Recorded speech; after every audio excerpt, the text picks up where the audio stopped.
The Immigrant Alliance for Justice and Equity make it a priority to reach out to Mississippi's young people.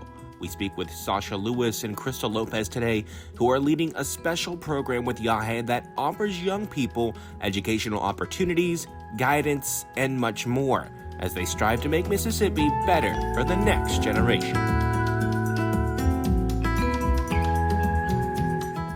Sasha, can you kind of tell me the the start of the youth program and kind of what you guys do and a lot of the stuff that you guys do?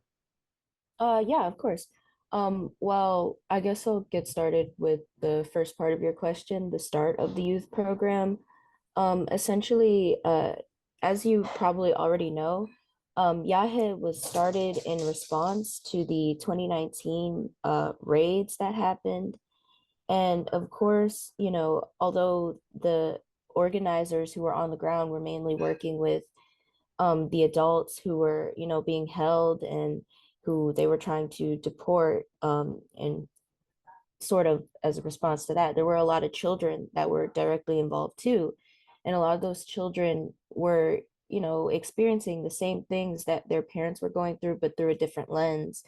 So, a lot of the younger organizers who were there with the uh, primary organizers who were doing most of the essential work, they were there to interact with the children. And we held art workshops, expressing a lot of the emotions that they were feeling through art, and through holding discussions, trying to explain to them what was going on. And I like to think that's where the program started. After that, when IAJE was established, we took a more direct approach to sort of start communicating with Black and Brown youth in general, and to sort of trying trying to get those communities to be more civically engaged and to engage more with social justice programs as a whole. So, we try to think of IAJE, or as the progressive youth of Mississippi, as a resource for these young people.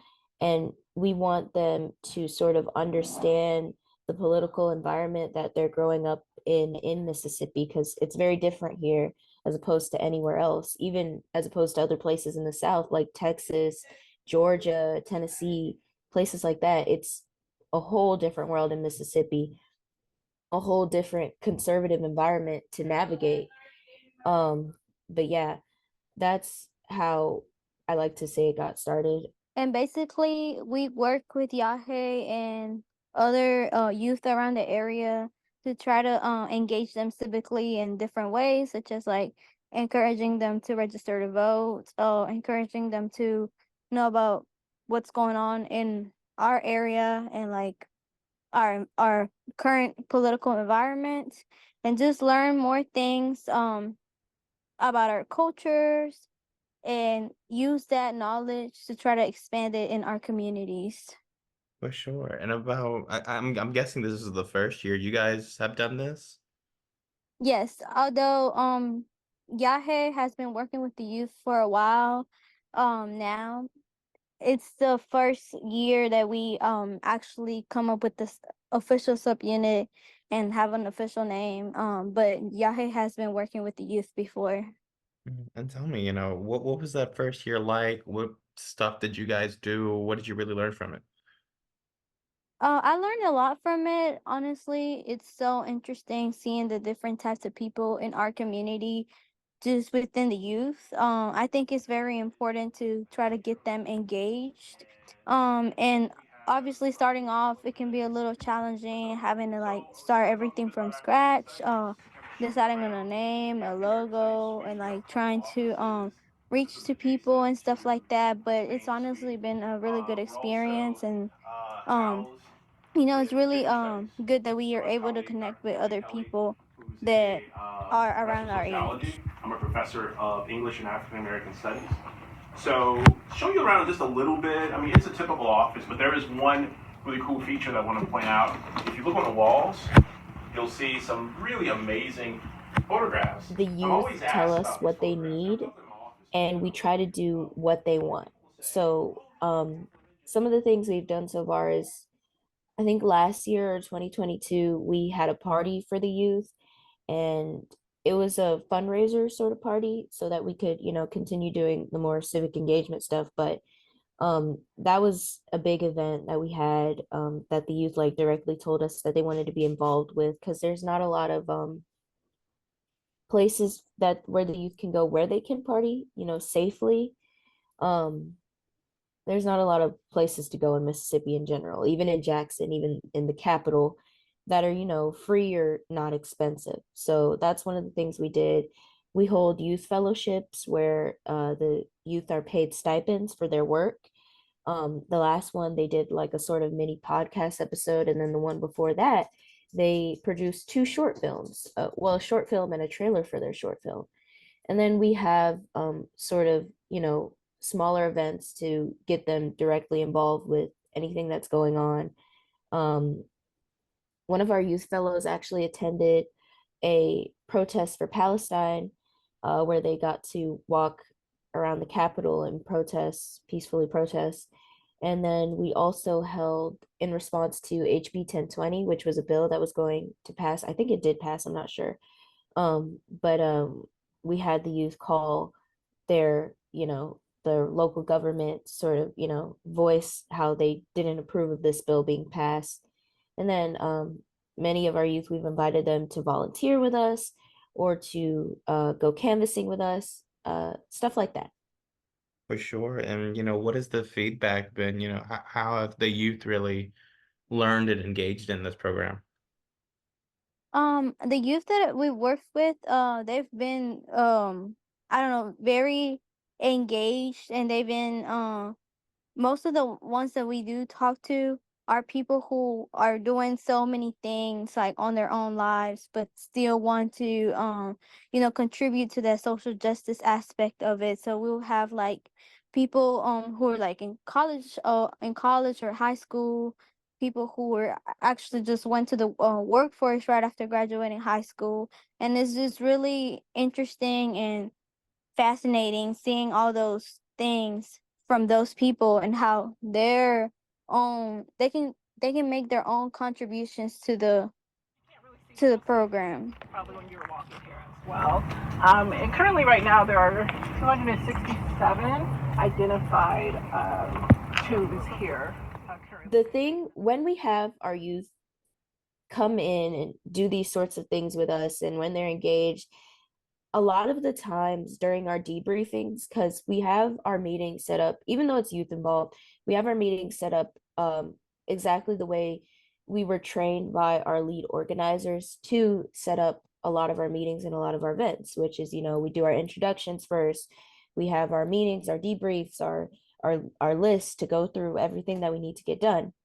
Uh, we do it as we were trained. And during a lot of our debriefings, a lot of the time when we go around and interact with the people who are there, they always say how they learned something or how they weren't aware of something that we tell them about. They weren't aware that it was going on.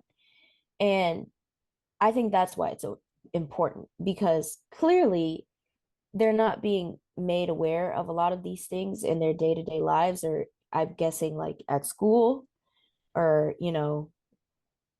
on the news, on social media. They're not seeing it. And when they can come and interact with us, they can see it.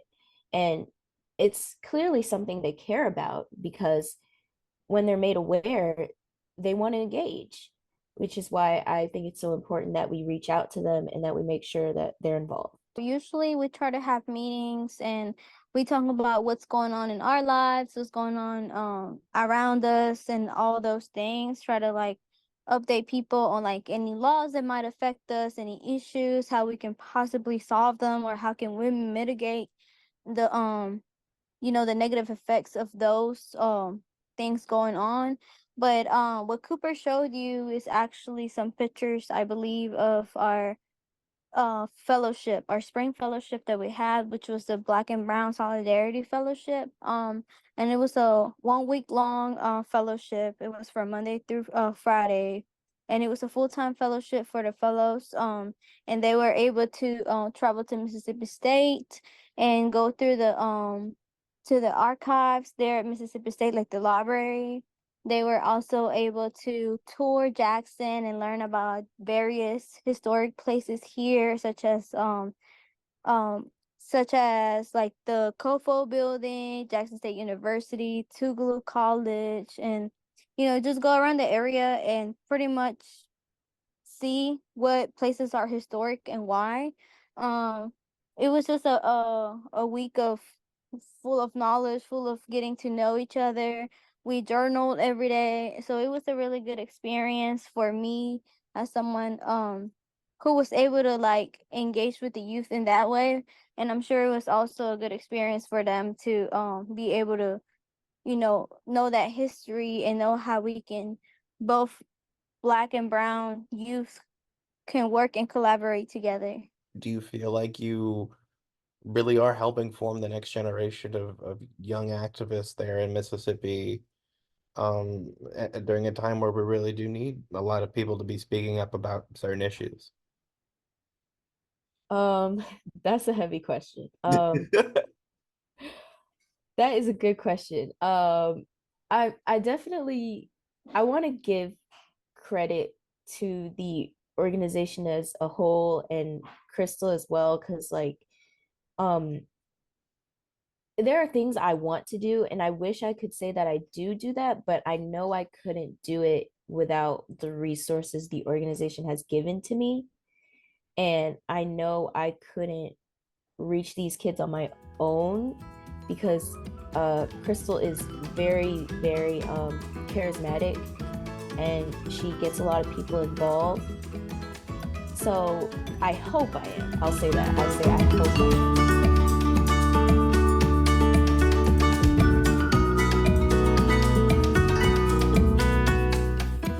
The Hummingbird Recordings wants to thank all of the sponsors, supporters, volunteers, and listeners that make the Immigrant Alliance for Justice and Equity's mission possible. Thank you all for listening, and until next time.